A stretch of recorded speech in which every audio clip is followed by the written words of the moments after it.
믿음의 마음을 믿음의 씨앗을 우리가 뿌렸어요. 우리가 히브리서 11장이 믿음장인데 히브리서 11장의 결론은 믿음은 뭐다? 믿음은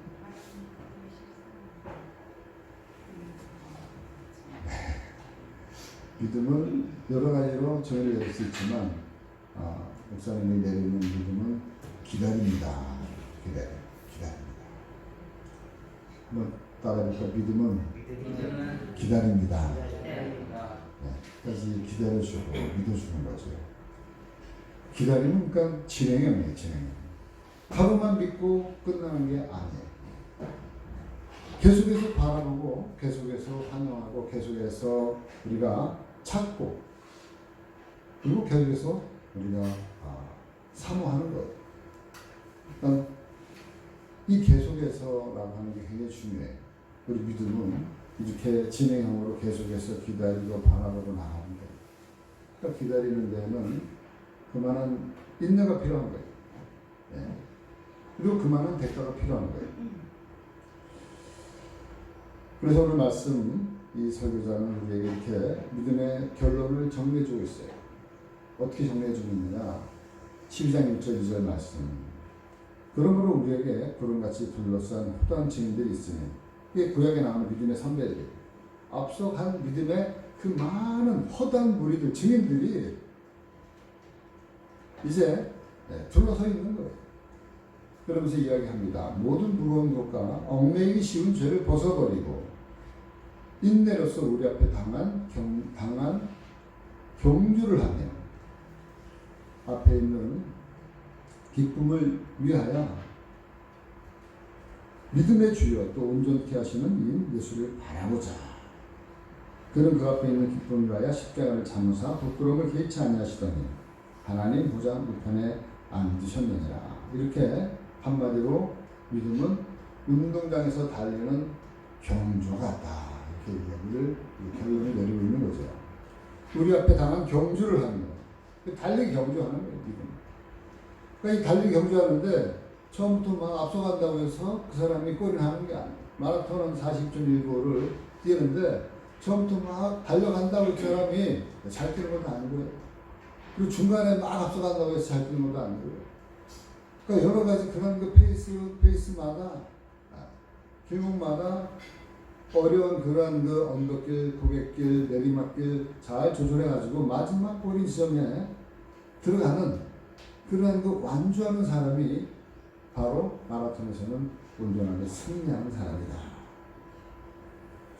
근데 그렇게 잘 마치기 위해서 달리기의 경주를 잘 마치기 위한 최적의 환경은 뭐냐? 바로 몸에 거추장스러운 것을 다 버려놓는 거예요. 내려놓는 거예요.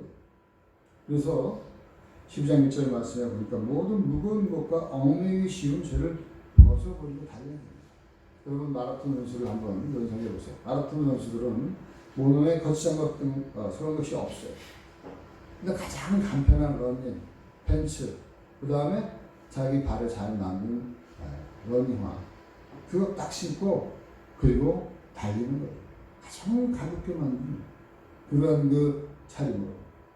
예전에 여러분 에디페아 마라톤의 전설인 아베베라는 사람, 그 아베베라는 사람은 2연패 올림픽 마라톤 2연패라는 사람인데 로마 올림픽 뛸 때는 너무 가난한 나라에서 와가지고 훈련할 때 신었던 그 운동화가 다 달아 빠져가지고 막상 경기에 들어가서 뛰려니까 운동화 헐렁헐렁한 거예요. 다 달아 빠져가지고 없어진 거예요. 근데 그 운동화를 신고 뛰려니까 안 돼가지고 그 운동화마저 벗어버렸어요. 그래가지고 맨발로 달렸는데 그 맨발로 달리는 그 아메베가 우승을 한 거예요. 우승. 그래서 나중에 아디다스가 저 사람 내가 후원을 해줄 거야. 네? 그게 원통했다. 그 나중에는 아디다스가 아니라 퓨마라고 하는 회사에서 그 사람을 후원했는데 여하튼 운동화마저도 거추장스럽다고 해서 벗어 던진 이 아베베처럼 몸에 무겁게 생각되어지는 짐들, 우리 신앙의 경자들도 최적의 환경은 뭐냐? 여러분 우리가 지고 있는 그런 그 짐들 다 벗어버려야 되는 거예요. 죄악의 짐들, 이생의 자랑거리들, 육신의 정욕거리들, 안목의 정욕거리들 다 벗어버리고 달려가는 그러한 그 경주예요. 가장 가벼운 영혼의 복장, 가장 편안한 평안의 복음의 신을 신고 여러분들 이 믿음의 경주를 달려가야 한다고 하는 사실. 또 한 가지 경주에서 중요한 것은 목표 지점입니다. 목표 지점을 분명하게 보고 달려가야 된다. 그래서 오늘 말씀 2절 말씀에 보니까 뭐라 그랬어요? 2절 말씀 다 같이 믿음의 주여 또 온전케 하시는 이 예수를 바라보자. 누구를 바라봐요? 믿음의 주여. 저와 여러분들을 온전케 할 수 있는, 능히 온전케 하시는 그분만을 바라보고 달려가라고 가자고 이야기하는 거예요. 믿음의 주여 온전케 하시는 믿음의 창시자여 믿음의 마침표 되시는 예수님. 그분을 우리는 계속해서 바라보고 달려가는 믿음의 경주는 이 목표는 처음부터 끝까지 예수님 한 분이에요. 다른 데 대해서는 안 되는 거예요. 예수님 한 분만 바라보고 달리는 예수님을 지속적으로 바라보면서 인내하면서 앞에 놓인 목표를 향해서 달려가요. 결코 멈춰서는 안 돼요. 때로는 멈추고 싶을 유혹이 닥쳐와요. 물도 마시고 싶고 또 그늘에 앉아서 쉬고 싶기도 해요. 여러분 마라톤 다 해보셨지? 아마 1000m만 해도 힘든데 1000m에 47km면 1000m에 40배. 여러분 학교 다닐 때 1000m 달리기 하는데 얼마나 힘들어요.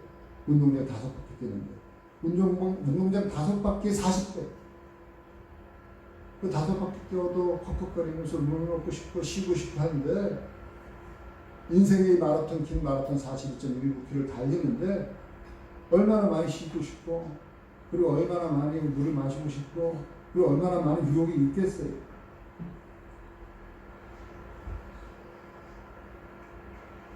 우리의 손에 이미 피곤하여서 늘어져 있어요. 무릎도 빠져서 곧 쓰러질 만한 것 같아요.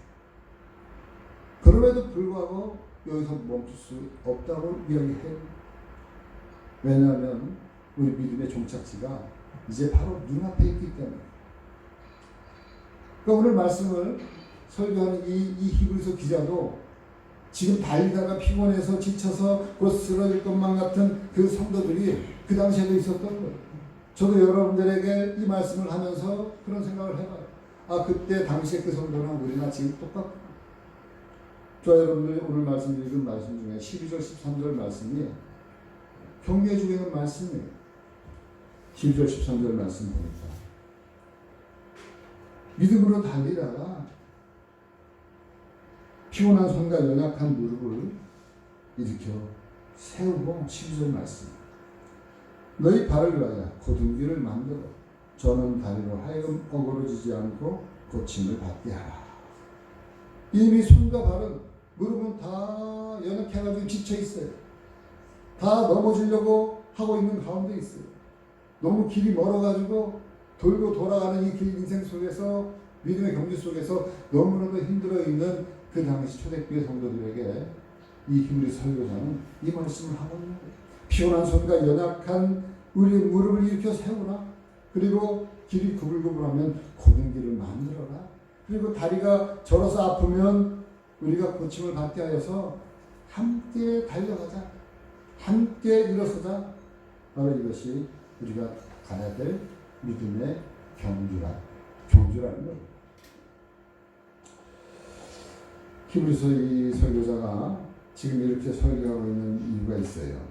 그 이유는 뭐냐면 당시 초대교회 성도들이 세상에 엄청난 핍박, 그런 핍박 가운데 너무 힘들어서 이제는 견디다가 지쳐서 지금 주저앉아 있는, 그래서 느슨해질 대로 느슨해진 성도들의 모습, 그 모습을 보고 오늘 말씀에 이렇게 이야기를 해주고 있어요.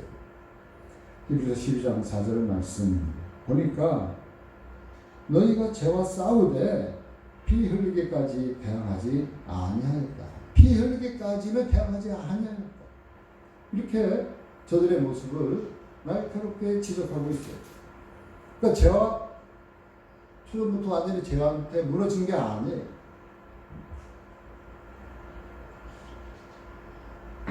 죄와 싸우긴 싸워요. 싸우긴 싸우는데 아직 피 흘리기까지는 죽기 살기로 한번 붙어서 죄와 네가 이기냐 내가 이기냐 한번 싸우지 않았다는 거예요. 싸우긴 싸우는데 적당한 선에서 적당히 타협하고 적당히 죄 짓고 적당히 죄에 대해서 넘어가고 있었던 것이에요. 그들에게 다시 한번 예수님을 생각하고 예수님을 바라보라고 격려해주고 있는 거예요. 나무라는 게 아니라 격려해주고 있는 거예요. 3절 말씀에 보니까 히브리서 너희가 피곤하여 낙심하지 않기 위하여서 피곤에 절어있는 초대교회 이 성도들 내게 지금 너희들이 낙심하지 않게 하기 위해서 예수님의 모습 죄인들이 이같이 자기에게 거역한 일을 참으신 일을 생각하라. 이렇게 복잡하게 얘기했지만 결국에는 뭐예요? 우리의 죄값을 지불하기 위해서 십자가에서 죽기까지 참으신 예수 그리스도를 생각해라. 그분을 생각해 보면 우리가 당하고 있는 이 고통쯤 고난쯤은 아무것도 아니라는 거예요. 예수님의 그 십자가의 고난, 그 고난을 우리가 생각해 보면서 지금 우리가 당하고 있는 이 피곤함과 낙심에서 우리가 다시 일어나야 되지 않겠는가. 예수님의 십자가의 사랑과 은혜를 생각하라는 겁니다. 히브리 설교자가 이 믿음의 경주에 대해 설교하고 있는 두 번째 이유는 바로 이 초대교회 성도들이 당하고 있는 이 고난과 핍박에 대해서 바르게 해석해주는 하나님의 그 말씀의 간점을 잊어버리는 거예요. 좀 어려운 부분이지만 이렇게 얘기하고 있는 겁니다. 이들이 지금 당하고 있는 고난이 어떤 고난인지 왜 생겼는지 이 고난의 의미가 뭔지 하나님의 관점으로 바라보는 것을 잊어버리는 거예요. 그러니까 내 관점으로 보면 내가 이렇게 열심히 믿고 열심히 이렇게 하나님을 잘 섬기는데 그럼에도 불구하고 왜 이렇게 고난이 오고 이렇게 어려움이 옵니까? 그러니까 낙심하는 거예요. 예수님을 열심히 믿고 잘 믿으면 교회 잘 나가면 열심히 하나님 봉사하고 섬기면 하나님이 술술술 다 풀어주고 열어주고 해야 되는데 왜 이렇게 고난이 오고 핍박이 오고 어려움이 와요? 근데 예수 못 믿겠어요?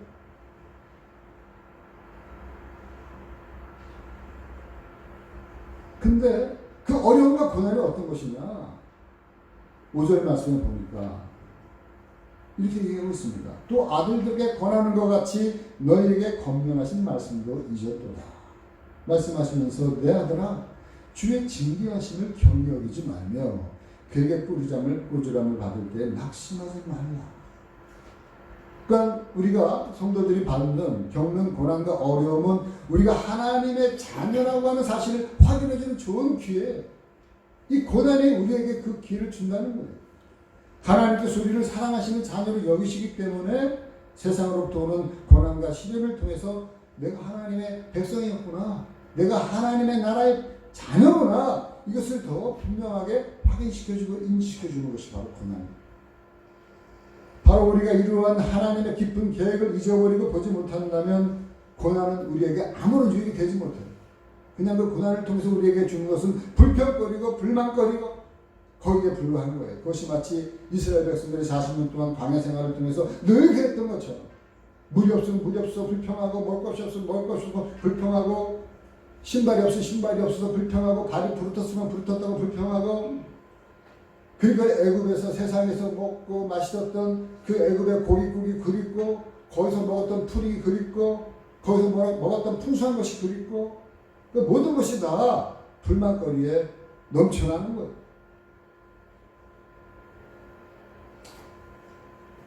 우리 앞에는 우리의 경제를 방해하는 장애물들이 계속해서 닥쳐오고 있어요. 그러나 그러한 현실을 허락하시는 하나님의 깊은 뜻이 무엇인지를 헤아리면서 우리는 잠시도 멈추지 말고 믿음의 경주를 계속해서 달려나가야 됩니다. 우리가 싸우는 믿음의 경주는 두 가지 적이 있어요. 첫 번째는 외부의 적이 있어요. 밖에서부터 들어오는 적이 있어요.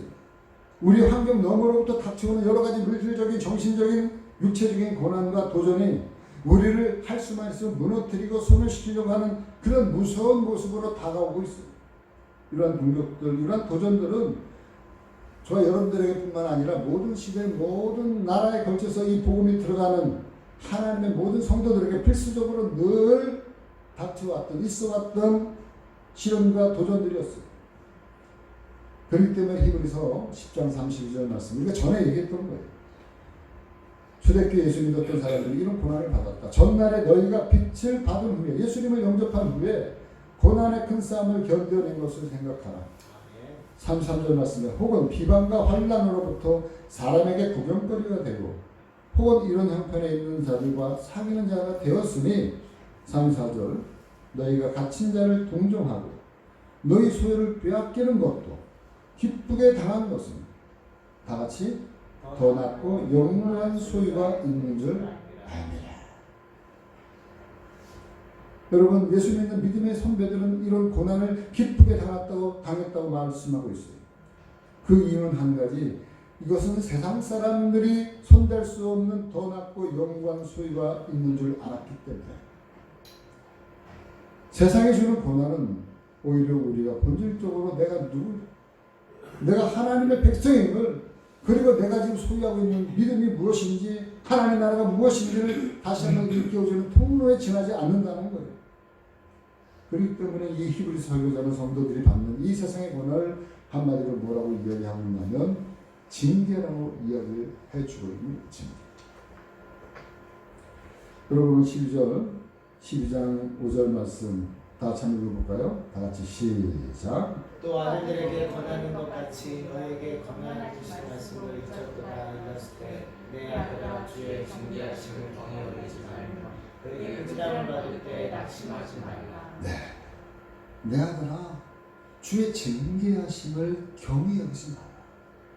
주의 꾸지람을 받을 때 낙심하지 말라. 여러분, 징계라는 말은 어떤 말이에요? 요즘에는 징계라는 말은 나 징계받았다 그러면 벌이라고는 말로 우리가 해석을 하지만, 그러나 성경 원문에서는 벌이라는 의미보다도 훈련이라고 하는 의미에 더 가까워요. 그 징계라는 말은 헬라어로 파이도라는 말인데, 이 말의 뜻은 어떤 말이냐? 적절한 저신과 행동의 규칙에 따라서 누군가를 훈련하는 일, 곧 훈육하는 일, 이것을 징계라고 성경에서는 이야기를 하고 있는 거예요. 그러니까 훈육의 과정에서 여러분 훈련받을 때 무조건 잘할 때는, 훈련받을 때는 칭찬해 주지만 잘못되면 또 거기에 따르는 얼차려를 주는 거예요. 여러분 이제 군대 갔다 온 사람은 다 알지만, 이제 군대 가면 훈련소에 들어가잖아요. 그러면은 잘한 사람은 상점 줘요. 요새는 이제 못 때리니까, 얘기 들어보니까, 명준 얘기 들어보니까 상벌점 줘, 상벌. 그래서 잘 못한 병사들에게는 벌점 몇 점, 그러면 벌점 몇 점 쌓이면 휴가 가는 거, 남들 다 휴가를 못 가고 이렇게 벌점을 준다는 거예요. 옛날에는 벌점이 아니라 불러가지고 몇 차례로 때렸어. 못 때리게 하니까. 그러니까 훈련하는 데는 상벌이 있는 거예요. 그래서 징계라고 하는 말은 벌만 있는 게 아니라 칭찬도 있고 벌도 있고 훈련이다. 훈련이다. 그러니까 이 말은 다시 얘기하면, 하나님은 아끼시는 자녀들을 지금보다 더 낫게 만들려고 하시는 하나님의 고귀한 목적을 가지고 훈련시킨다. 징계는 이 사실을 가르쳐 싶은 사람이 바로 이 히브리서 설교잖아. 지금 하나님 너에게 주는 고난은 그 훈련이다. 훈련. 이 말씀 하고 싶은 거예요. 그래서 히브리서 12장 5장 5절 6절 말씀, 이 말씀은 바로 잠언에서 나와 있는 말씀을 그대로 인용한 거예요. 이 히브리서 기자가. 뭐라고 얘기하고 있냐면, 내 아들아 주의 징계하심을 경히 여기지 말며 그에게 꾸지람을 받을 때 낙심하지 말라. 주께서 그 사랑하시는 자를 징계하시고 그 받아들이는 아들마다 채찍질 하시느니라. 이렇게 얘기를 했는데, 이 말씀은 잠언 3장 11절 12절 말씀을 그대로 갖고 온 거예요. 잠언 3장 11절 12절 말씀. 잠언 다 같이, 내 아들아 여호와의 징계를 경히 여기지 말라. 그 꾸지람을 싫어하지 말라. 12절 대점 여호와께서 그 사랑하신 자를 징계하시기를 마치 그 아비가 그 기뻐하는 아들을 징계함같이 하시느니라. 그러니까 징계라는 말 여러분 벌이라고 하는 말로 생각하지 말고 훈련이고 훈육한다라고 말을 집어넣으면 얼마나 좋아요. 여호와께서 그 사랑하시는 자를 훈련하시기를 마치 아비가 그 기뻐하는 아들을 훈육함과 같이 하느니라. 그러니까는 그게 징계가 뭐예요? 고난이 어려움이 다가오면 그건 하나님의 훈련 코스구나.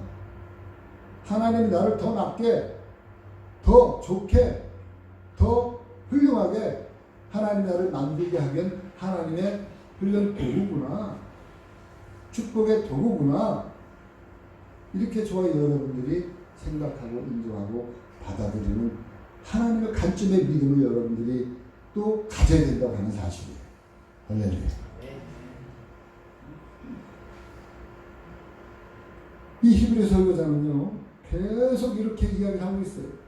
혹여나 마음에 이 훈련이 높아심이 생길까봐 계속해서 이야기를 하고 있어요. 8절 말씀 12장 8절 징계는 다 받는 것이거든요. 징계 안 받는 사람이 없어요. 너에게 징계가 없으면 사생자의 친아들이 아니에요. 남의 자식은 그냥 냅두는 거예요. 왜? 남의 자식이니까. 근데 하나님의 자식은 하나님의 자식이니까 냅두지 않아요. 잘못되면 몇 차례를 때려서라도 끌고 가는 거예요. 요즘에 보니까 너무 끔찍한 사건 사고들이 많아요. 계모들 이런 사람들이 그 자녀들을 말하면서 참 끔찍해. 캐리어에다가 담아놓고 7시간씩 자기가 나갔다 들어오고 그래 결국 죽었어. 그 생각하면 그 아이가 아주 애기도 아니고 네? 그 사람의 길을 포기한 거예요.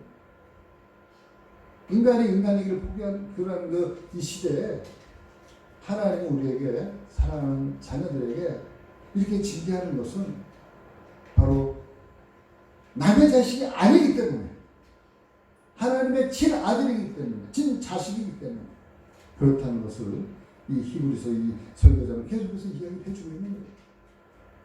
뿐만 아니라 베드로 사도도 고난에 대해서 이야기를 하고 있습니다. 고난이 바로 그리스도인들에게 축복이다. 베드로전서 4장 12절 말씀 사랑하는 자들아 너희를 연단하려고 오는 불시험을 이상한 일 당하는 것 같이 이상하게 여기지 말고 오히려 너희가 그리스도의 고난에 참여하는 것으로 어떻게 하라? 즐거워하라.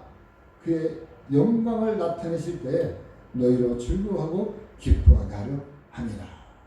왜? 불시험을 통해서 저와 여러분들이 단련이 되어져서 정금 같은 신앙으로 만들어서 그분이 오실 때 그 정금 같은 신앙을 가지고 아멘 주 예수요 예수님을 갖다 믿음으로 맞이하는 우리들의 모습을 볼 때 얼마나 우리 주님이 고맙겠어요. 아들이 철이 들어가지고 부모님의 마음을 속속들이 다 헤아리고 그리고 부모님의 마음을 알아주고 하면 그 자녀를 볼 때 부모님의 마음은 너무 깊은 거예요. 흐뭇한 거예요. 하나님도 마찬가지. 여러분 고난을 받을 때 그 고난의 현실보다 더 큰 아버지의 사랑을 우리는 생각하고 기억해야 될 줄 믿습니다. 우리 아버지 되신 하나님은 그 사랑하시는 자녀를 그 자녀의 유익을 위해서 고난으로 우리를 훈육하는 거예요. 바로 이 훈육을 통해서 하나님의 거룩하게 됨을 우리가 참여하게 되고 평강으로 가득한 의의 열매를 맺을 수 있도록 그래서 결코 어떤 어려움에도 흔들리지 않는 불굴의 그리스도인으로 만들기 위한 하나님의 계획이 있었다는 사실이에요. 그러니 저와 여러분들은 이제 고난 속에서 기뻐해야 될 줄 믿습니다.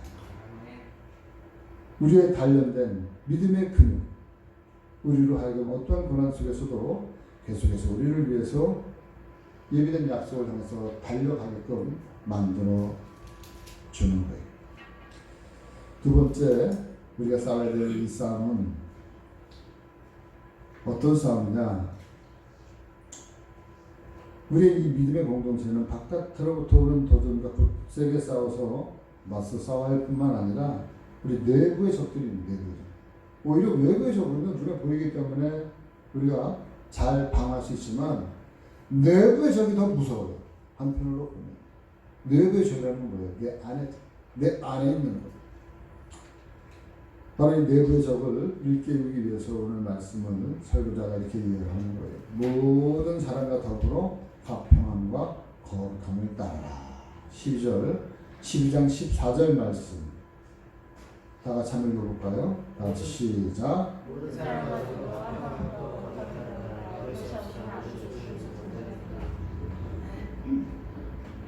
모든 사람과 화평함과 거룩함을 따르라. 이것이 없이는 아무도 주를 보지 못하리라. 여기에 사용된 따르라고 하는 말은 뭐냐면 추적하다, 추구하다 이런 뜻이에요. 그러니까 좀 더 얘기하면 마치 사냥꾼이 짐승의 흔적을 따라서 사냥감을 갖다 계속 추적해 나가듯이 뭘 집중적으로 우리 안에서 추적해야 될 것들이 있다는 거예요. 우리 안에, 우리 믿는 그리스도의 성도들 안에, 우리의 모습 안에, 우리들의 공동체 안에 어떤 모습이 있냐? 바로 평강과 거룩한 모습. 저 여러분들의 삶 속에 내 안에 정말 내 안에 평화가 있느냐? 예수 그리스도를 통해 내 안에 정말 거룩함이 있느냐? 우리의 모임 가운데 평강이 있고 거룩함이 있느냐? 모습만 있는 게 아니라 정말 내 안에 그리스도로 말미암아 참 평화가 있는, 참 거룩함이 있는.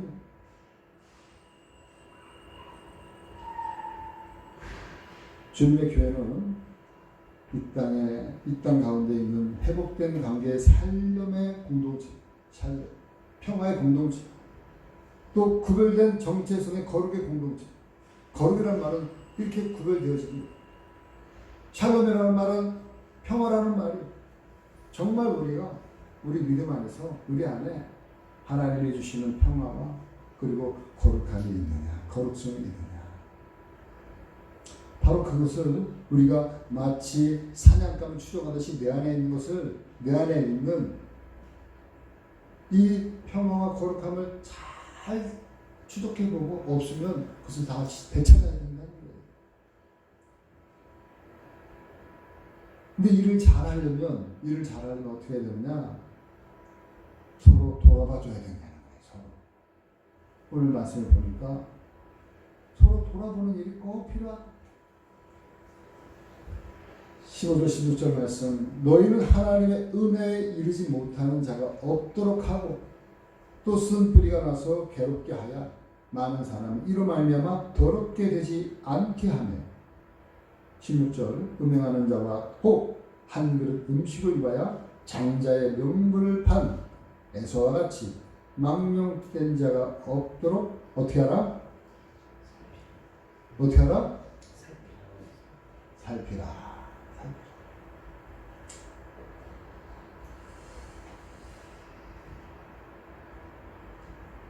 교회 안에서 일어날 수 있는 불행한 결과 세 가지가 나타나지 않도록 계속해서 살피면서 화평과 거룩함을 추구하라는 거예요.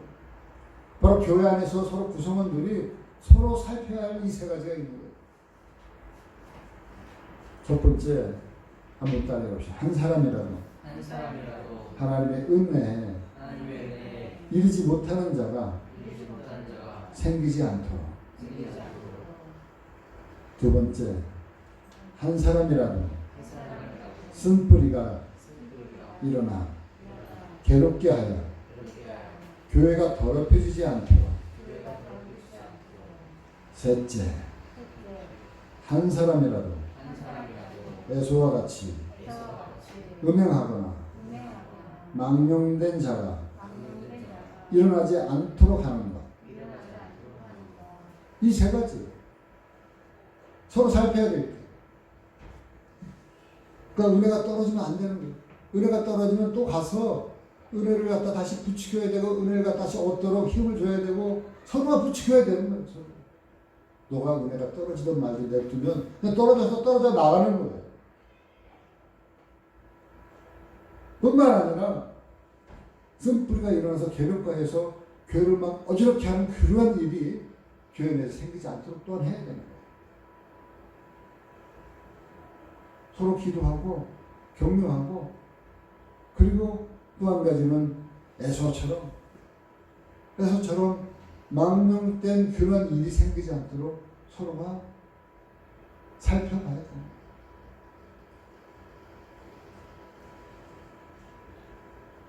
이것은요, 꼭 우리의 심적인 쓴뿌리만 이야기한 게 결코 아니에요. 이거는 뭐냐면 언약 백성들이 하나님의 언약을 떠나는, 배신하는, 그래서 하나님을 불신하고 세상 밖으로 나가는 일들을 우리가 하지 못하도록 철저하게 차단하라고 이야기하는 거예요. 하나님 믿다가 하나님 안 믿겠다고 세상 밖으로 나가는 그러한 그 일들이 생기지 않도록 서로가 격려하고 서로가 살피고 돌아보고, 그래서 함께 믿음의 경주로 달려가기를 애쓰고 힘써야 된다고 하는 사실을 우리에게 이야기해 주고 있습니다. 바로 교회가 그리스도 예수 안에서 이루어진 하나님의 좋은 선물, 풍성, 그 선물은 뭐냐면 평화라고 하는 선물이고, 하나는 하나님의 주신 거룩이라는 선물이에요. 예수님 안에서 다 성취되어졌어요. 그러나 온전하게 다 이루어지지 않았어요. 그렇기 때문에 이 땅에서 저와 여러분 이 세상 속에서 살면서 때로는 이중적인 삶을 살 수밖에 없어요. 어떤 삶이냐? 한 면에서는 하나님의 나라의 영광을 바라보고 그 영광을 추구하면서 그것을 누리면서 바라보면서 달려가지만, 또 한편으로는 우리를 둘러싸고 있는 세상의 공격과 그리고 계속해서 싸우는 일을 우리가 함께 하는 거예요. 우리 안의 싸움과 바깥의 싸움을 양면적으로 우리가 늘 같이 살아갈 수밖에 없는 삶이 바로 우리 성도들의 모습이에요. 바깥으로는 교회를 박해하는 세상과의 싸움이고, 안으로는 우리의 본질을 훼손하고 더럽히는 그런 거룩지 못한 것들과의 싸움이에요. 그리고 아까도 세 가지 이야기했던 그 세 가지의 유혹에서 한 사람이라도 하나님의 은혜와, 그리고 한 사람이라도 하나님의 쓴뿌리가 일어나서 교회를 어지럽게 하거나 더럽히거나, 그리고 한 사람이라도 망령 때문에 행하는 그런 일이 없도록 우리는 서로 돌아보면서 화평과 거룩함을 추구하면서 우리는 이 히브리서 설교자의 외침에 귀를 기울이고 열어야 될 줄 믿습니다. 사랑하는 우리 불교 성도들은 우리 혼자 힘으로 이것을 감당할 수가 없어요. 우리 자신 안에서의 싸움에서 패배하는 성도는 바깥에 나가서의 싸움에서 우리가 이겨나갈 수가 없어요. 먼저 우리 안에서의 싸움을 우리가 이겨야 돼요. 그러기 위해서는 화평과 거룩한 모습으로 우리가 다시 되찾아야 돼요. 그렇게 서로 돌아보고 이 믿음의 험난한 경주를 서로가 함께 기쁨으로 함께 달려나가는, 그래서 마지막 꼬린 지점까지 가서 우리가 주님 앞에 잘했다, 수고했다, 충성된 종, 칭찬받는 저와 여러분들의 믿음의 경주가 되어지기를 주님의 이름으로 간절히 축원합니다.